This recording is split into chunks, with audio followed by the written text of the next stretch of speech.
আসসালামু আলাইকুম রহমতুল্লাহি ওয়া বারাকাতুহু।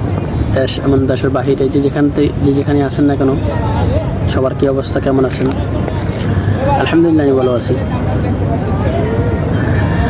ভিডিও বানানো হয় না, একটু ব্যস্ততার কারণে।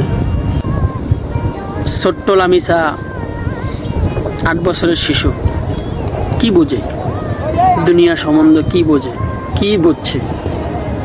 তার 8 বছরের বয়সে তার দুনিয়া ত্যাগ করতে হবে। কিছু জানোয়ার, কিছু কুলাঙ্গারের জন্য দুনিয়া ত্যাগ করতে হয়েছে। আপনারা ওনা যে এই দর্শন করছে, আমি ওনাকে মানুষ বলবো না, ও পশু। ও পশু। ও যদি মানুষ হইতো তো কেন 8 বছরের একটা শিশুকে দর্শন করতে যাবে? ভাই, তোর এতই সমস্যা, তোর এতই চাহিদা। দেশে কত আবাসিক হোটেল, কত দেশে জায়গা আছে যৌন চাহিদা মেটানোর জন্য, তোরা ওখানে যা। তোরা কেন পশু, জানোয়ার, কুকুরের মতন 8 বছরের 7 বছরের শিশুদেরকে তোদের জাফরায় পড়তে হবে কেন? আমি খবরে দেখলাম, যমুনা খবরে, ওর ব্যাকগ্রাউন্ড, ও নাকি আরও 2 বার দর্শন নাকি চুরি চামারির মামলায় গ্রেপ্তার হয়েছে। মামলা আছে, গ্রেপ্তার হয়েছে, ওখান থেকে জেল খাইটা বাইরে গেছে। এবার আপনি দেখেন আইনের শাসন কই আছে? একটা অপরাধে আপনি গ্রেপ্তার করলেন, 6 মাস জেল খাটার পরে আবার বাইরে ছাইরা দিলেন, তাকে কি ওষুধ দিছেন?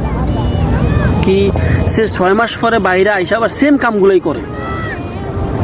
আমি আমার বাংলাদেশের যত মা বোন, আত্মীয় স্বজন যেখানে আছেন না কেন, যাদের বাচ্চা আছে ছোট, আমি সবাইকে বলবো একটু আপনারা হেফাজতে রাখেন। কেননা এসব পশু জানোয়ার থেকে একটু হেফাজত রাখেন। কেন এখন দুনিয়ার মানুষ আর এখন মানুষ নাই। আমি দোয়া করি লামিসা ফ্যামিলির জন্য, আল্লাহ তাআলা ওনার ফ্যামিলিকে ধৈর্য ধারণ ক্ষমতা দিক। কেননা একটা মা, একটা বাবার সন্তান হারিয়ে গেলে কি ব্যথা, যার সন্তান আছে সেই জানে, আমরা কেউ বুঝবো না। অনেক সন্তান হারাইছে, অনেক,